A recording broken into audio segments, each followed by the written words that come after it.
Hello everyone. CUT पीजीएमबीए के exam में near around 60 days का टाइम और रह गया है। तो इन 60 डेज के अंदर सीयूटी पीजीएमबीए एग्जाम की तैयारी जीरो लेवल से कैसे करें, आज हम इस वीडियो में डिटेल में देखने वाले हैं। जैसा आप जानते हैं सीयूटी पीजीएमबीए का एग्जाम पैटर्न क्या होता है, आप भी जानते हैं कौन कौन से टॉपिक से आते हैं। आप जानते हैं मान लो क्वांट है आपका, रीजनिंग हो गया आपका, इस तरीके से आपका डीआई है, और आपका आता है लैंग्वेज। इन चार चीजों से क्वेश्चंस आपके टॉपिक सेक्शन से आपके क्वेश्चंस पूछे जाते हैं। आप जानते हैं कि क्वांट, रीजनिंग और डीआई, इनका जो वेटेज होता है अगर देखा जाए जो सिलेबस के अकॉर्डिंग है वो 50 होता है, और 25 लैंग्वेज होता है। हालांकि कुछ वेरिएशन आपको दिखाई देगा, ये कभी कभी अभी मैं आपको दिखा भी दूंगा पैटर्न एग्जाम 2025 का, जिसमें आप देखेंगे कि 52 के आसपास आपका क्वांट, रीजनिंग, डीआई हो जाएगा। और जो लैंग्वेज है वो 22 से 23 क्वेश्चन भी पूछ लेता है कभी, है ना। तो ये रहता है, तो मिला के 50 ये रहता है, 25 ये रहता है। ये तो वेटेज हो गए चारों सेक्शन मैंने बताया। तो इन जो चार सेक्शन हैं, इसमें जो अगर आपने कुछ नहीं पढ़ा है तो इसमें सबसे ज्यादा जो प्रॉब्लम होती है आपको क्वांट में होती है, क्योंकि रीजनिंग लॉजिकल बेस्ड है। तो रीजनिंग आपको जो है जहां से भी स्टार्ट कर दीजिए, कोई दिक्कत नहीं है। DI totally based on quant, क्योंकि डीआई क्वांट का एक पार्ट है। तो अगर आपका क्वांट सही तो डीआई सही हो जाएगी। और लैंग्वेज आप लगातार पढ़ते चले आ रहे हैं, हिंदी चाहे इंग्लिश हो, शुरू से ही पढ़ते आए हैं। ग्रामर वगैरह आपने क्लास 8 9 10 तक पढ़ी रखी है। तो एक बार रिवीजन करेंगे अच्छे से तो आसानी से चीजों को जो है कर ले जाएंगे आप। बट क्वांट जो होती है क्या, कुछ लोग जो है 10 तक क्वांट पढ़ते हैं, कुछ लोग 8 तक क्वांट पढ़ते हैं, छोड़ देते हैं, नहीं पढ़ते हैं क्वांट। बात समझ में आई? मैथ्स छोड़ देते हैं, जिससे उनको जो है क्वांट सारी जो है क्योंकि भूल जाती है, तो जाहिर सी बात है उसको जो है सबसे पहले आपको पढ़ना पड़ेगा। तो उसके लिए क्या करना, सब उसके लिए क्या करना है कि आपको कैलकुलेशन की क्लासेस, क्या करना है आपको कैलकुलेशन की क्लास जो सबसे पहले देखनी है। हम लोगों ने अभी तक आपको जो कैलकुलेशन की क्लास प्रोवाइड की उसके अंदर देखिएगा मल्टीप्लिकेशन है। देखिए कुछ नहीं पढ़ा तो सबसे पहले क्या करेंगे, आप कैलकुलेशन की क्लास देखेंगे, उसमें मल्टीप्लिकेशन है कि मल्टीप्लाई किस तरह से किया जाए, डिवाइड किस तरह से किया जाए। बात समझ में आई? उसके बाद डिविजिबिलिटी है, उसमें एडिशन है, सब्ट्रैक्शन है, डिविजिबिलिटी क्या होती है, स्क्वायर, परफेक्ट स्क्वायर क्या होता है, स्क्वायर रूट, स्क्वेयर रूट क्या होता है, ये सारी चीजें मैंने बताया। उसमें हमने दो मेथड और इम्पोर्टेंट बताए हैं। एक आपका है डीएस कॉन्सेप्ट मेथड क्या होता है, डीएस मेथड बताया मैंने। उसी में मैंने आपको जो है क्या कहा, यूनिटरी मेथड जो हर जगह लगभग यूज होता है, ये सारी चीजें हैं। ये पूरी जो कैलकुलेशन की क्लासें हैं, इसको सबसे पहले आप कंप्लीट करिए। लगातार 1 2 क्लासेस करेंगे, 10 दिन में आपकी कंप्लीट हो जाएगी। 1 से 2 क्लासेस आप लगातार इसको देखिए और समझिए, एक तरीके से आपका आसानी से हो जाएगा। कैलकुलेशन क्लास जैसे आप कंप्लीट कर लेंगे सारी चीजें, यानी आप कैलकुलेशन क्लास कंप्लीट करने का मतलब आपको अब एडिशन करने में, सब्ट्रैक्शन करने में, डिवाइड करने में कोई दिक्कत नहीं है। सारी चीजें आप बेसिक कंप्लीट हो गई आपकी। बात समझ में आई? जैसे ये कंप्लीट होगा उसके बाद फिर आप आएंगे क्लास पे, जो क्लासेस आपको प्रोवाइड कराई गई हैं उस पे आएंगे। क्लासेस के बारे में मैं आपको बता दूं। देखिए क्लास में आपको क्या क्या मिलने वाला है, क्वांट रहेगी आपकी, क्वांट माने क्वांट का सेक्शन होगा। उसमें उसके बाद जो है आपकी रीजनिंग होगी, क्वांट हो गया, रीजनिंग हो गया, डीआई हो गया, और आपका फिर लैंग्वेज पेपर आएगा।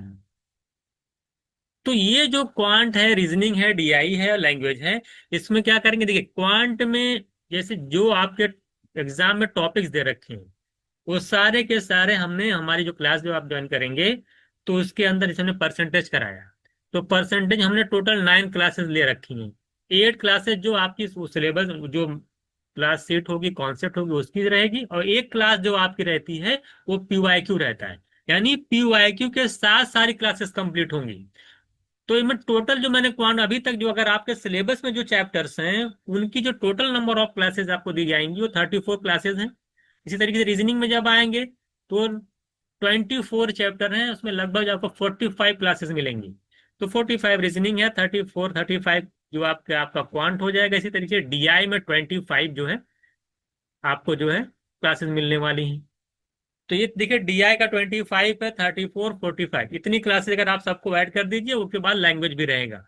तो अगर आपके पास ज्यादा टाइम नहीं है तो आप कुछ नहीं करना है, अगर एक क्लास आप क्वांट की लीजिए, एक क्लासेस आप रीजनिंग की लीजिए, एक क्लास डीआई की ले लीजिए, एक क्लास आप क्या नाम है आपकी लैंग्वेज पेपर की ले लीजिए।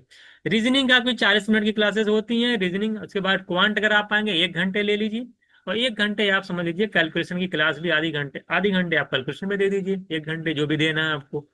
तो कुल मिलाकर के अगर आप 3 से 4 घंटे आप दे पा रहे हैं डेली सिर्फ क्लासेस पे, तो आराम से जो है 30 से 40 डेज के अंदर इस पूरे सिलेबस को आप अच्छे से कंप्लीट कर ले जाएंगे विद PYQ। बात समझ में आ रही मेरी? अब देखिए हम लोगों ने ऐसा सिलेबस नहीं तैयार किया है कि आप जो है लगातार 6 महीने तक पढ़ते रहिए।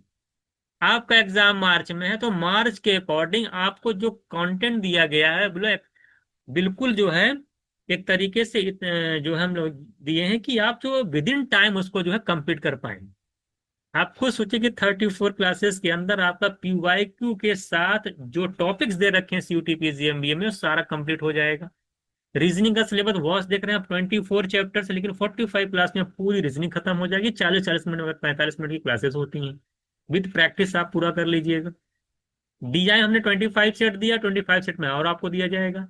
लैंग्वेज आप पढ़ते चले, आप बस प्रैक्टिस करना, थोड़ा बहुत आप लोगों को देखना होगा। जैसी बात हिंदी आप पढ़ते ही चले आए, इंग्लिश आप पढ़ते चले आए।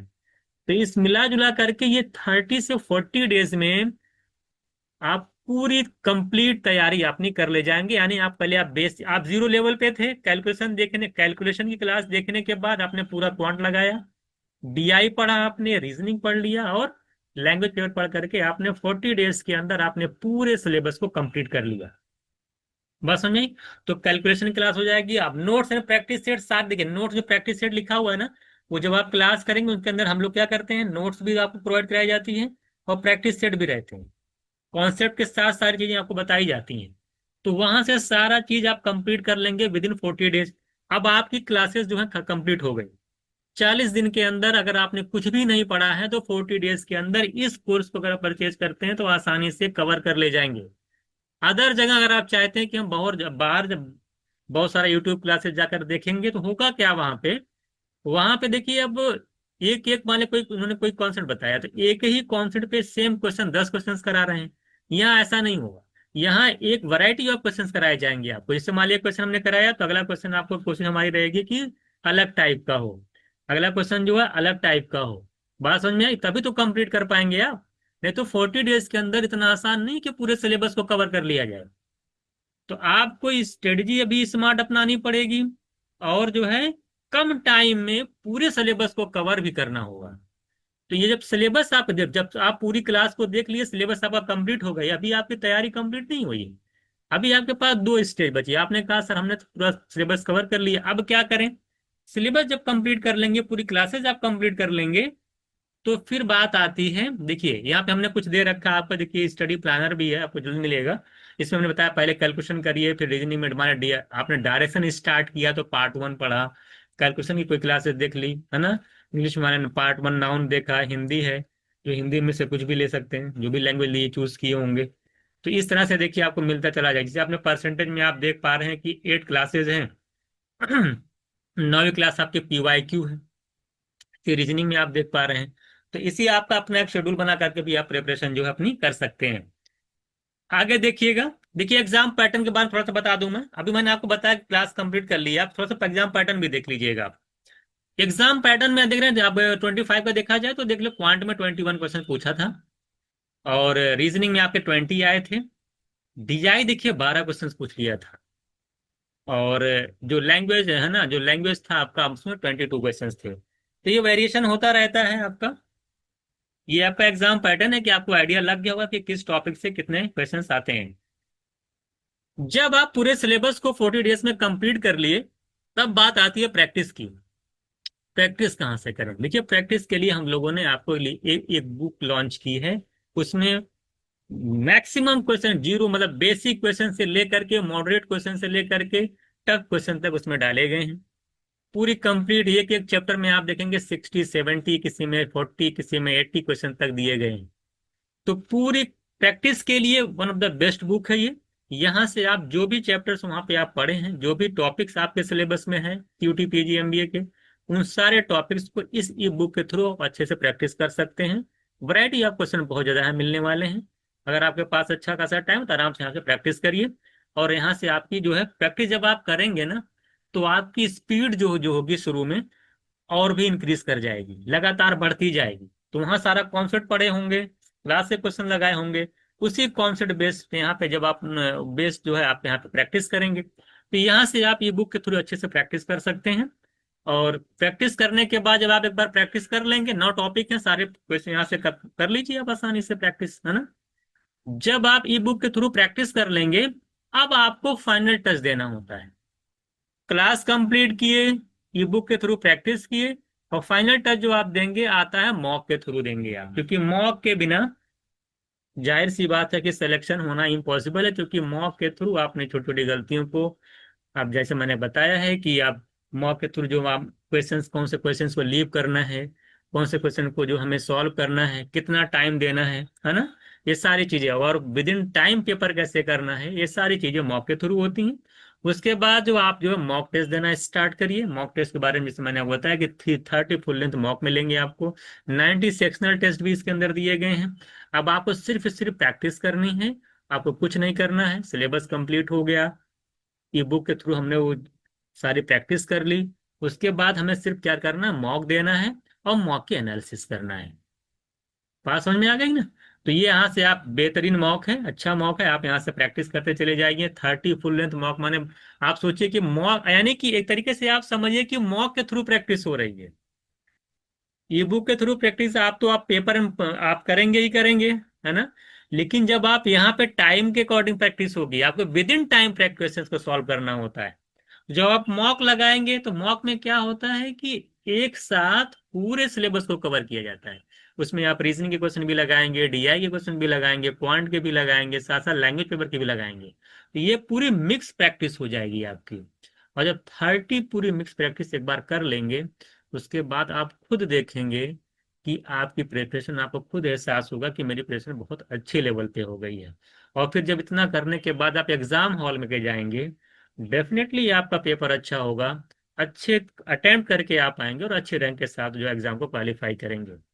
तो यही मुझे बताना था आप लोगों को पूरा डिटेल में कि जीरो लेवल है, जिन्होंने अभी तक प्रिपरेशन नहीं स्टार्ट की है, वो कहाँ से स्टार्ट करें। और इधर उधर भटकने की जरूरत नहीं है आप लोगों को। आराम से आइए, बैच को आप ज्वाइन करिए। मैं साफ साफ बोलता हूँ कि इधर उधर भटकेंगे तो जाहिर सी बात है, बहुत सारी चीजें हैं। यहाँ पे हो क्या रहा है कि आपको पूरा कंसाइज में आपको मिल जा रहा है एक चीज, एक ही जगह आपको पूरी क्लासेस मिल जा रही हैं। उसके बाद फिर आपको ये बुक मिल जा रहा है प्रैक्टिस करने के लिए, फिर आपको मॉक मिल जा रहा है। 3 स्टेज में आपको तैयारी करनी है। इतना आसान भी नहीं है, क्योंकि टाइम कम है। तो आप जितनी ज्यादा घंटे पढ़ना स्टार्ट करेंगे, जो क्लासेज आप 40 दिन में कंप्लीट कर रहे हैं पूरी, अगर आप 6 7 8 घंटा देना स्टार्ट कर दिए तो मतलब 15 20 दिन में कंप्लीट कर दिए, पूरा सिलेबस ही 20 दिन में कंप्लीट हो गया। ये आपके ऊपर डिपेंड करता है। मान लो कोई जॉब वाला है, वो 3 से 4 घंटे देगा तो 30 से 40 डेज लेगा। बात समझ में आई। तो इस तरह से जैसा जिसके पास टाइम है, कोई भी इसको आसानी से जो है इसमें कंप्लीट कर सकता है। बहुत बड़ा नहीं इशू है कि आपके भी अभी आप स्टार्ट नहीं किए हैं तो आपका कुछ नहीं हो सकता है। बहुत कुछ हो सकता है, अभी बहुत टाइम है। आप लोग ज्वाइन करिए। और जिस जैसे मैंने आपको बताया है कि आप कैलकुलेशन से फिर पूरा क्वांट, फिर रीजनिंग, फिर डीआई एंड लैंग्वेज, तो पूरे सिलेबस को कंप्लीट करेंगे। फिर ई बुक के थ्रू उन उन टॉपिक्स की प्रैक्टिस करेंगे एंड देन मॉक देना स्टार्ट करेंगे, उसकी एनालिसिस करेंगे। जो भी मॉक देंगे आप, उसकी आपको पर डे एनालिसिस करनी, जो जो गलतियां हो रही उसको नोट करना, उसको सॉल्व करना कि हाँ इसका आंसर ये होगा, इसका आंसर होगा। मान लो क्वांट में कुछ क्वेश्चन गलत की, उसको फिर सॉल्व करिए। डीआई में जो गलती हुई उसको सॉल्व करिए। रीजनिंग में जो गलत क्वेश्चंस किए उसको सॉल्व करिए। ऐसे जब आप 30 मॉक तक जाएंगे तो आप खुद देखेंगे ना, फुल कॉन्फिडेंस में आप हो जाएंगे। तो इस तरह आप कमिंग 60 डेज के अंदर आपको मॉक के थ्रू 3000 क्वेश्चंस की प्रैक्टिस करा दी जाएगी। ई बुक के थ्रू आपको 2500 क्वेश्चंस, और क्लास शीट के थ्रू जो आपको 2000 की प्रैक्टिस कराई जाएगी। तो कुल मिलाकर के आपको 7500 क्वेश्चंस की जो है प्रैक्टिस करा दी जाएगी। इतना करने के बाद कोई भी क्वेश्चन आपके एग्जाम में इससे बाहर नहीं जाएगा। तो आप में से जो भी स्टूडेंट्स इंटरेस्टेड हैं इस कोर्स के लिए, वो अभी कॉन्सेप्ट की वेबसाइट या अभी कॉन्सेप्ट के ऐप से इस कोर्स में एनरोल हो सकते हैं। आप में से अगर कुछ भी इंक्वायरी करना है आपको, तो ये वाला जो नंबर 94 वाला नंबर है, इस पर आप जो है व्हाट्सअप कर सकते हैं, मैसेज करके जो है आप कोई भी इंफॉर्मेशन ले सकते हैं।